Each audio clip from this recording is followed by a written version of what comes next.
श्री राम जन्मभूमि Ayodhya trust के कोषाध्यक्ष स्वामी गोविंद देव गिरी ने वैदिक मंत्रोच्चार के साथ बटन दबाकर एक साथ 52 दीप प्रकाशित किए। उपस्थित भक्तों ने हर्ष ध्वनि के साथ सद्गुरु श्री माधवनाथ महाराज का उद्घोष किया। यह दिव्य अवसर था श्री माधवनाथ दीप प्रकाश ग्रंथ शताब्दी पर ग्रंथ विमोचन और दीप स्तंभ अनावरण महोत्सव का। माधवनाथ महाराज की जय।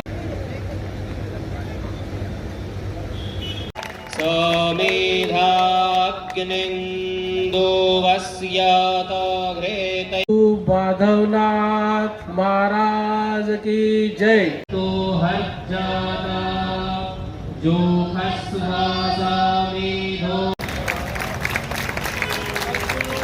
माधवनाथ महाराज की जय।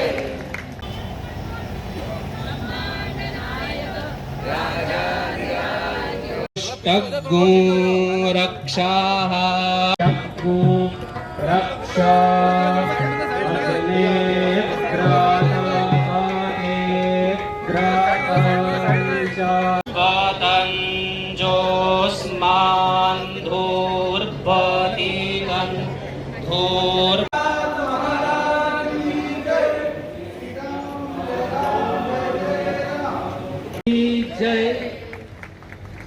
श्रीनाथ मंदिर संस्थान द्वारा आयोजित इस समारोह में पूर्व लोकसभा अध्यक्ष सुमित्रा महाजन, सुश्री विश्वध्यानंद भारती, पूर्व chief justice VS Kokje, Baba Saheb Pradeep ताड़नेकर, संस्थान के सचिव संजय नाम जोशी मुख्य रूप से उपस्थित थे। अपने संबोधन में स्वामी गोविंद देव गिरी जी ने कहा कि संत परंपरा में सबसे अग्रणीय महाराष्ट्र है, जहां संत नामदेव से लेकर संत ज्ञानेश्वर, संत एकनाथ, संत तुकाराम, स्वामी रामदास जैसे संतों की एक लंबी श्रृंखला है, जिन्होंने पैदल ही गांव-गांव घूमकर धर्म और अध्यात्म का प्रचार प्रसार किया। नामदेव महाराज ने तो इतने सुंदर अभंग रचे कि उनमें से 64 अभंग सिख समाज के पवित्र ग्रंथ श्री गुरु ग्रंथ साहिब में अंकित हैं। माधवनाथ महाराज का परिचय देते हुए संस्थान सचिव संजय नाम जोशी ने कहा, बाल माधवनाथ का जन्म सन 1857 को गुड़ी पड़वा पर हुआ था। 10 वर्ष की अवस्था में वो कठोर तपस्या के लिए हिमालय गए, जहां उन्होंने 7 वर्ष तक कठोर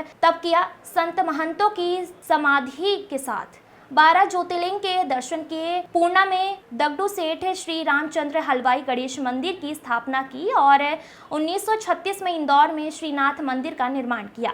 प्रचार प्रमुख मनीष ओक और मंगेश भागवत ने बताया। अतिथि स्वागत प्रदीप चौधरी, डॉक्टर संदीप तारे, नितिन कुंडलिक। दिवसीय महोत्सव का समापन रुद्राभिषेक से हुआ। वैदिक विद्वानों ने मंत्र पढ़े, वहीं भक्तों ने आहुतियां समर्पित की। दीपमाला जो है उसका बहुत बड़ा अर्थ है कि जो माधवनाथ महाराज का ग्रंथ है उसका नाम दीप प्रकाश है, और दीप प्रकाश मतलब अपने जीवन में सभी प्रकार का प्रकाश हो, वृद्धि हो, उसमें ज्ञान मार्ग में, भक्ति मार्ग में, योग मार्ग में, और समाधान सबसे बड़ी चीज़ है वो मिले। इस प्रकार का ये ग्रंथ है जो उन्होंने लिखा है। तो आज इसको 100 साल पूरे हो रहे हैं, और हमारा नाथ मंदिर संस्थान का और शायद माधवनाथ महाराज की इच्छा थी कि इस ग्रंथ के लिए 100 साल का ग्रंथ जो पूरा हो रहा है उसके ग्रंथ को दीपमाला बनाई है। वो दीपमाला का जो लोकार्पण है वो गोविंद गिरी महाराज के शेखर कमलों से हो, ये शायद भगवान की इच्छा है, क्योंकि ऐसे राष्ट्र संत, ऐसे सत्पुरुष आजकल बहुत कम रहते हैं, और उनकी जो साधना है वो बहुत ज़बरदस्त है। मतलब ये जितने योगी हो गए पूर्व में भी, गजानन महाराज, साईं बाबा, माधवनाथ महाराज, उसी प्रकार के ही एक योगी सत्पुरुष अपने गोविंद गिरी महाराज है, और आज उनके द्वारा ये हो रहा है। तो आज सभी नाथ भक्त और इंदौर वासी भी आज गौरवान्वित होंगे, इसमें कोई शंका नहीं। संजय नाम जोशी, नाथ मंदिर इंदौर। संस्थान इंदौर में विगत 7 तारीख से एक महाराज का जो ग्रंथ है, माधवनाथ दीप प्रकाश ग्रंथ, उसके 100वें साल के उपलक्ष्य में शतकोत्तर समारोह मनाया जा रहा है। इसके अंतर्गत आज दीपस्तंभ का अनावरण श्री गोविंद देव गिरी जी महाराज के हस्ते होने वाला है। कुछ ही समय में वो पधारेंगे यहाँ पर। कल इसी कार्यक्रम के अंतर्गत पुणे की प्रसिद्ध गायिका आर्या अम्बेकर जी और आनंद भाटे जी का गायन हुआ। अगर महाराज जी का लघु रुद्राभिषेक होगा, तत्पश्चात महाप्रसादी का वितरण होगा। इसी के साथ उत्सव की समाप्ति होगी।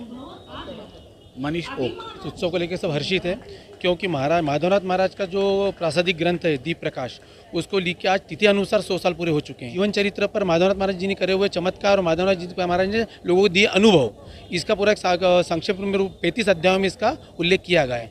इसी उपलक्ष्य में शताब्दी महोत्सव मनाया जा रहा है, जिस महोत्सव के अंतर्गत हमने दीप प्रकाश जिस ग्रंथ का नाम है, इसीलिए दीप स्तंभ निर्माण किया है और उस दीप स्तंभ का अनावरण श्री गोविंद देव जी गिरी के हस्ते होना है। और इसी दिन आज दीप प्रकाश ग्रंथ का एक नई आवृत्ति का विमोचन किया जाएगा उनके हस्ते, जिस ग्रंथ को पढ़ने से हमारे कष्ट दूर होते हैं, ऐसा कहा जाता है और इसका एक साक्षात अनुभव लोगों को आया हुआ है।